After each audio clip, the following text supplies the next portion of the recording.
Bumalik yung laser niya. Yun. Ito, walang button ito. Hindi, ano mo, harap mo.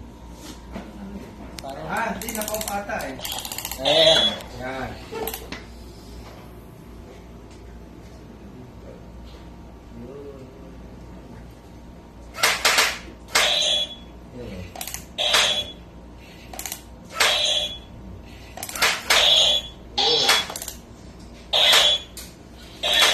Ang galing ah.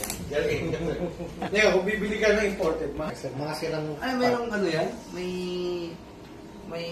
ano ko siya? Parang nasa yung barrel laser ano. Kasi yun yung laser dito.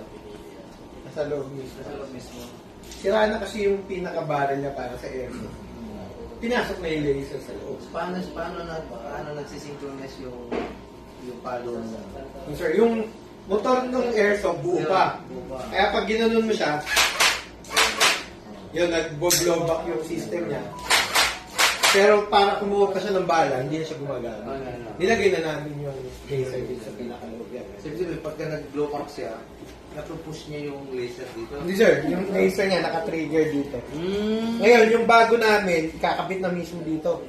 Kasi ito yung pinaka-first prototype ng AR eh. Ang design ng kausap namin for the military, double tap.